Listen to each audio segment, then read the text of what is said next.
نادي الزمالك جاب جون ادوارد مدير رياضي لنادي الزمالك. ايه رأيك في حاجة زي كده؟ هو مش ثورة، هو انقلاب. ان نادي الزمالك رئيسه ايا كان الاسم يعني يرفع ايده تماما عن الكورة، ويترك الواجهة والنجومية والشعبية والجماهيرية لشخص آخر. ويبدو وكأن مجلس إدارة الزكاة يتحول إلى أونر، زي ما بتجيب أنت تبقى صاحب شركة فتجيب مدير مشروع يعرض عليك خطة توافق عليها ويقول له اتفضل أدي الميزانية اشتغل وهحاسبك آخر السنة. ده اللي الزمالك عامله في اللحظة دي، في مشهد ممكن كتير من الزمالكاويه ما يكونوش فاهمينه في الأول، لكن يوم ورا التاني بيعجبوا بالفكر. وايه المفاجأة؟ انه لو نجح الزمالك في الموضوع ده، في امور كتيرة تتحول في الرياضة المصرية، بمعنى امور كتيرة جدا. يعني شادي عيسى موافق على فكرة جون ادواردز؟ انا بصم بالعشر. غريبة شوية. ليه؟ هو في اسوأ من اللي كان فيه الزمالك؟ لا. اجاوب انا لا.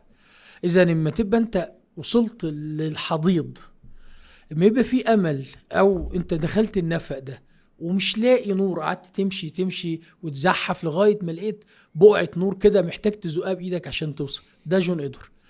تتمنى انها تنجح، تبقى حاجه كويسه، بس ما فيش غيره انه امل، هو ده الامل الوحيد. هتمشي ليه؟ ربما النجاح هناك، فانت هتروح. يعني نادي الزمالك بأساطيره بجمهوره، بلعبته شوف بزياده فوق كل اللي اه هتقوله، وبجمهوره في النفق ده، وبيغرقوا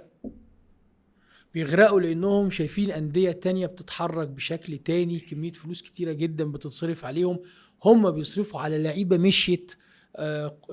بياخدوا قروض، النادي ياخد قروض عشان يعرف يدفع فلوس، عشان يفتح قيد، عشان يجيب لعيبه ما تنجحش في الزمالك.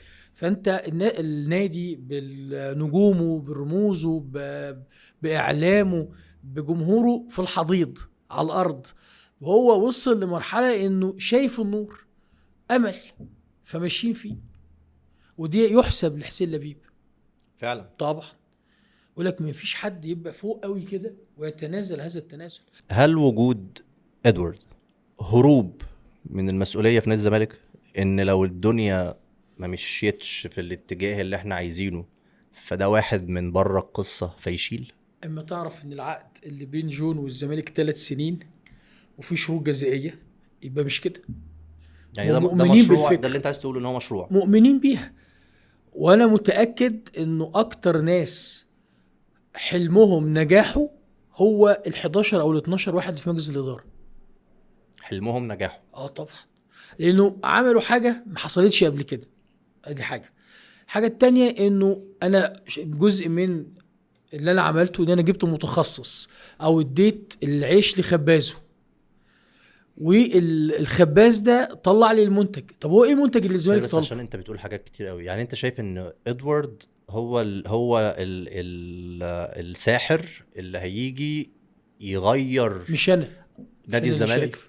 لا، انت بتكلم على اللي انت الفكره بتقوله. بتاعت جون ادوار، فكره يعني لو مش جون، لو كريم ما هو ده او اللي ده شادي. اللي انا اقصده. اه هل جون ادوارد كشخص هو الشخص اللي هيخلي نادي الزمالك في الحتة حلو، اللي الزملكاوية عايزينها؟ ممتاز، ده هو الشخص سؤال ده؟ كويس.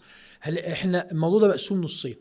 الاولاني ان انا كمجلس اداره قررت ان يبقى فيه مدير رياضي ماشي، الفكرة حلوة. واديله المسؤوليه كامله.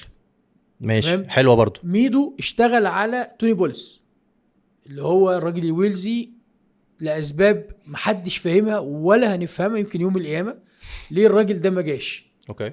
وفجاه ظهر اسم جون ادوارد.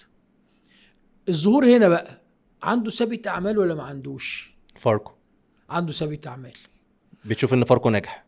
بالنسبه لاداره الزمالك، ما هو انت ممكن تروح تجيب لاعب زي باسم مرسي، زي عبد الحليم علي، زي حسام عبد المنعم، ممكن تجيبهم من الدرجه الثانيه، معتقد انهم يقدروا يعملوا حاجه، وييجوا يعملوا ايه؟ يعملوا حاجه. وارد.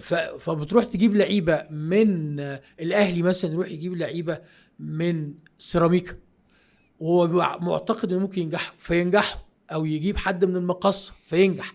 الفكره قايمه على ايه؟ فكره ان انت مقتنع انه ينجح وهتديله ظروفه. الزمالك لقى ان سابقه اعماله في فاركو تخليه مع الجماهيريه والشعبيه وحبه الفلوس اللي موجوده انه يبني فريق جماعي. طب ما ميدو بيعمل حاجات كتير كويسة جدا وتكنولوجي مزاجنجي. ونولج وكل أيوة، الحاجات خلي دي بالك ما يعملهاش هو ليه؟ ميدو ما بيقعدش في مكانه، امم فراك زي ما بنسميها. يس عارف الطفل يقول لك ده يس فراك، يدخل مشروع وهينجح فيه بس هيزهق ويمشي ويشوف غيره. امم يعني يسيب الاعلام كله وبعدين يرجع للاعلام مم. وهكذا. ده ميدو. فانت برضو الفكره دي على فكره هي فكره ميدو، دي انا مقتنع. واللي اقنعهم ميدو، مم. واللي اقنع مجلس الاداره ومجلس الناس ميدو. مم. فهم حوروها، يعني عملوا التاتش بتاع خليها بواحد مصري اعرف ابدا اتكلم معاه. شايف انه هو رايح في الاتجاه الصحيح بالنسبة لنقطتين: الطريقة اللي بيتم بيها التعاقد والستايل اللي هو بيجيبه. شايف ماشي. ان الحاجتين دول ماشيين في اتجاه كويس؟ لعب الكوره بطيخه اوكي. ممكن تبقى حمراء بس طعمها ماسخ، فانت وحظك. لكن اللي بيحصل ايه؟ انه الزمالك السنه دي بيعمل حاجه الاعلام مش متعود عليها، الجمهور مش مصدقها، ويمكن الاداره ما كانتش متوقعاها. مم. اللي هي ايه؟ السريه. وهذا امر لو تعلم انه لا يحدث في تاريخ الزمالك من 1911 ده لامبارح. حقيقي. فكره السريه دي مستحيل. ده حقيقي. فكره ان جون ادوارد معلش، عمل حاجه. ممكن اقطعك معلش ثانية؟ طبعا. هي سرية ولا ماشية في اتجاه معين؟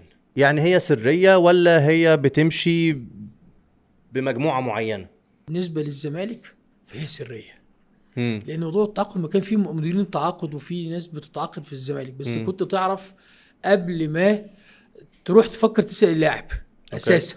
لكن المره دي بيحصل حاجه تانية. عشان كده بيقول لك جمهور الزمالك لو انت قريت بوستاته وكلمته هتلاقي في حاله من الانبهار، عارف اللي هو ما شافهاش قبل كده. مين اللي منبهر؟ الجمهور مم. منبهر انك انت بتعمل معايا كوموفلاش، مم. ان انت توديني هناك وتطلع لي بايدك التاني اللعب. السنه دي بقى الشهرين اللي فاتوا دول في حاجه مهمه بالنسبه لي وشايفها ان هي افضل قرار خده جون ادوارد بموافقه طبعا مجلس الاداره، انه يخطف فريق كوره. يخطف فريق كورة؟ يقفل عليه؟ لا، يخطفه.